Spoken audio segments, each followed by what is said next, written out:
Hi, I'm Miss Know-It-All and I'm Victoria. I'm Miss Know-It-All, and in today's video we're going to talk about how people have a very skewed idea of what age should be like. So yeah, let's get into it, shall we?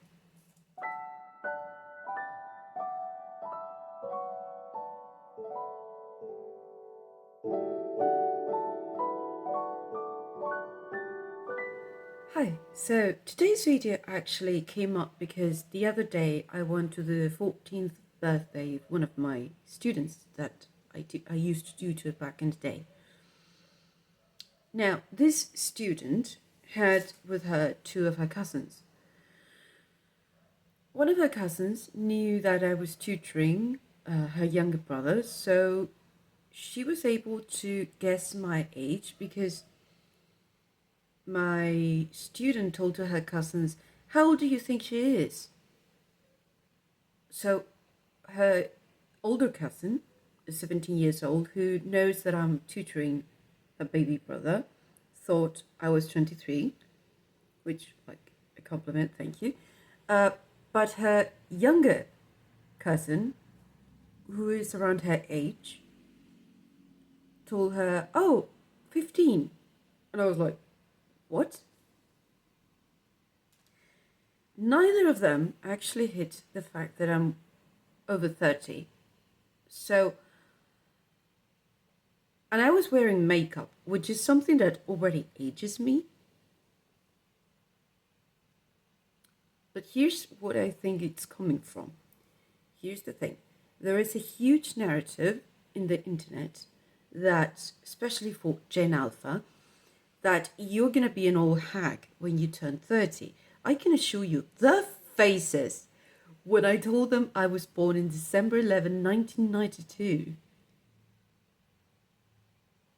It was so fun. It was like, oh, like I was talking about ancient times. And I was like, yes, I have seen the beginning of the millennium. I was there and I saw through the TV when the millennium started. I was there in 1999 watching TV and into the new millennia. And I told them I was born in 1992. And they were like, and I was like, this is so fun. This is so fun. But here's the thing. And I think this is something we can observe very easily if you ever go into social media. I rarely go into Instagram because the few times I go in there, first, it's filled up to the brim with scammers. We should talk about that later.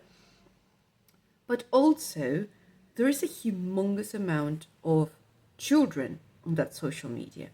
And as soon as you start scrolling, at least if you're a female, you're going to start seeing a lot of children doing "get ready with me" and putting on makeup, and a lot of children putting on filters and trying to see if they could ever be pretty, and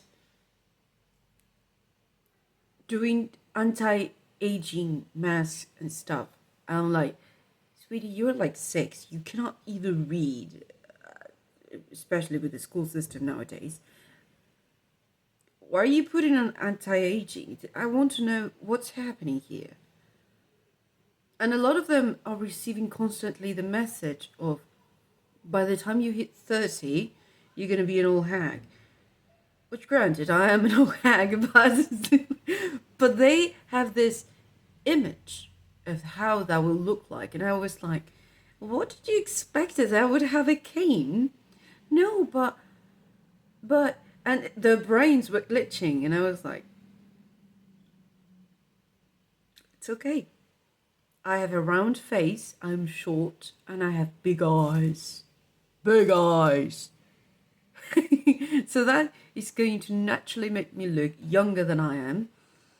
But I think it also at the same time, they have such a humongous fear to grow old because they have been told by the media, you need to do all kinds of stuff to prevent, as soon as possible, growing old.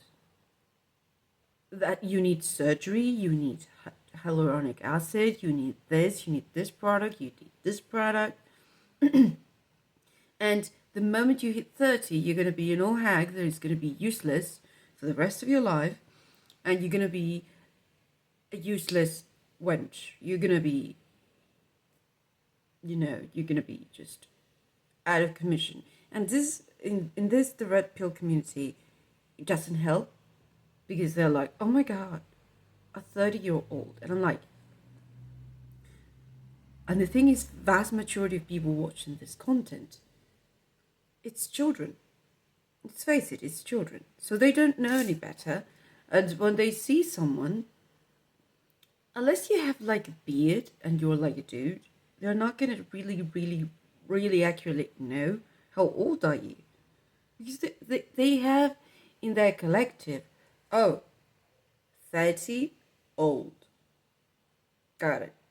So they probably have wrinkles and stuff, and they have all of these influences and stuff that the influences, the companies, and even both female and male people telling them, you're gonna be old, you're gonna be doomed, you're gonna look horrible, and you're gonna be an old cranky, useless piece of trash. And it's just like, how's that helping anyone? I don't see how's that narrative helping anyone other than the pharmaceutical industry and the surgical industry, in which now children and young people, young Gen Z and very old Gen Alpha, are starting to do surgeries way before anyone else. I mean, on the bulk.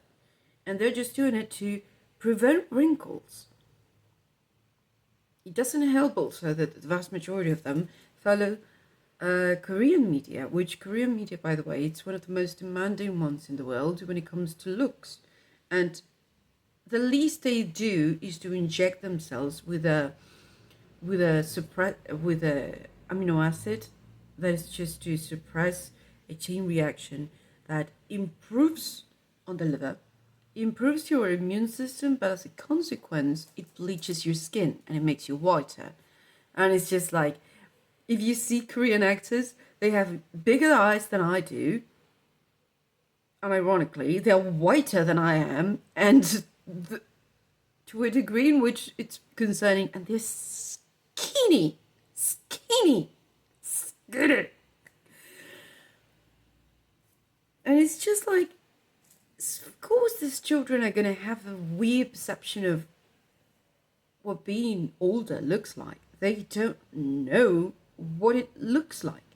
They don't see the realities. And even those actors and influencers who are like body positive and stuff, they're doing surgeries.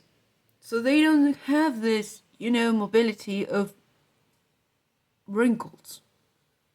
They don't have that. They don't do facial expressions. They don't look human. They look above human, but they also don't show a realistic portrayal of what being my age looks like.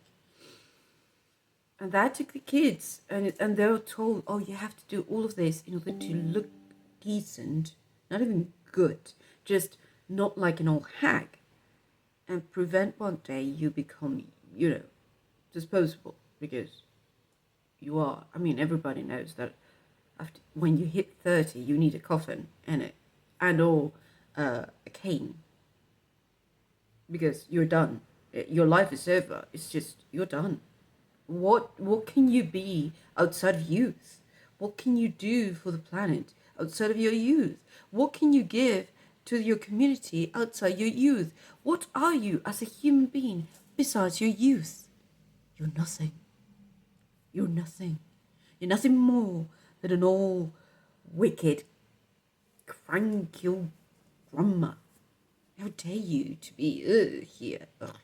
Every time I use this, I remember Ron Weasley on that thing when they're trying to go to a ball and he has all those ruffles. I have it since I was 13 years old. It's like super old. So yeah, it's just like my mom gave it to me actually. So I use it for her. So I don't know. I think the next generation is going to have a lot, especially Gen Alpha. It's going to have a lot of self-esteem issues.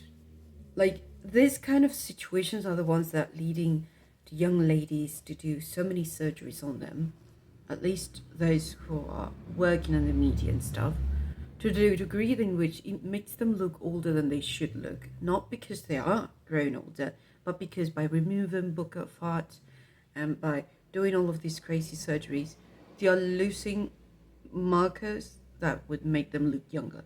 One of the things that my student would complain is she has chubby cheeks to her perception of cheeks. They don't look like a V, like a very slender, thick V. And I'm like, that's going to make you look younger than you are in 15 years from now. For really, for real. It's going to make you look younger. But they don't get it. And it's going to be a very interesting thing to observe from our generation, at least. I don't know what generation are you guys from, but from my point of view, it's just fascinating to observe this from a third party bystander situation. And it's just like, this is going to be interesting. It's going to get nasty before it gets pretty. And it's going to be so cool because this is in the collective to a degree in which I think it affects the perception of people on what life is like. And I talk about this with my mom. She told me, yes, I have spoken with women and they were like, oh my God, yes, I'm 41, as if they were already dead. My mom's 65. She's like, you have at least 24 years ahead of you, my love. At least. Why are you talking about like that about yourself? Like in the collective, it's just the whole idea of it's affecting people and their perception of what they should do, and that it's going to affect on how you plan your life. What do you do about it? But at the same time, they don't realize it yet, but the world is not going to be of the young in the future. It's going to be of the elderly. There won't be many young people in the future. There are less babies nowadays in every generation. So we're going to have to change the narrative on old age at some point in time, because I can assure you we will have plenty of elderly in the future. Way more than babies, way more than children, way more than young people. So we better change the narrative on how useful or how acceptable it is to be old. When first, to be old it's a privilege and not everyone have, and we should cherish it and we should do our best with it. But second, we need to change really quickly what our perspective on the elderly is. Because once again, we're already on the future in which there is not that many young people to go around. And we're going to have to make do with the elderly. So if we keep talking disrespectfully about the elderly, we're going to have a big issue because there are not that many babies around. There are not that many babies to go around, and we need to change our narrative as a society on what being older means. And by older, I don't just mean 30, 40, I mean even 70s, 80s. How we view our elders is going to change dramatically because first, they're the main voters. Why are you insulting them? They're going to be the main population voting shortly in the future. Why you keep insulting them as if they were the minority? Second, they're the ones ruling the planet at this point in time. We better rethink our priorities. And the problem is with the natality rates dropping so fast, there won't be that many young people around. So we need to adapt to survive. We're going to have to change our way of talking about the elderly, because soon enough that will be vast majority of what we will have. There will be way more baby boomers that there is Gen Alpha. Just because math, they were the boomers. Alpha is just a fraction of the boomers. So why are we putting so much? I get it. They are young. They are the main buyers as a market, but they're not the main voters. You know what I mean? They're not the most active at voting. And as a number, even as a block with a huge generational percentages, they're not going to be the ones deciding the future. They're not the ones ruling the planet. They're not the ones deciding with the votes what it's determined. So, I don't know. There has to be a narrative change. Because, first, growing old is not a bad thing, it's a privilege. And second, there's way more old people than young people. So, yeah, I don't know. We need to change our ways about the elderly because they're the ones ruling the planet. And I don't see that changing anytime soon. And I'm concerned about the children who are just exposing themselves to all of this content, wasting money, and just dreading the day they will turn 25. And I'm like, you don't know what life is like. I mean, I get it, but turning 25 is not a curse. It's a blessing. You have survived waste so many of your same age group at this point. They see it as a curse. And they fear it, let alone 30.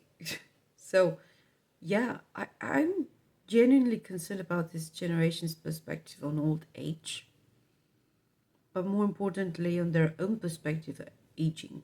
And it comes with a great sense of despair and lack of hope. It's just, yeah, we're going to have to change that. Let me know what you think about this. Yeah. I hope you're having a lovely day. Let me know what you think, because in this I have more questions than answers. It's more of an uncertain topic to me. Not so much, it's more of an open question to me of what it will be, and a concern. Not so much of a certainty. It's more of an observation, not so much of a clear idea of what to do, what to... I have questions, not so much answers about this. So yeah, I hope you're having a lovely day. I hope you're having a lovely week thus far. Until next time, I wish you nothing but the best. Until next time, bye-bye.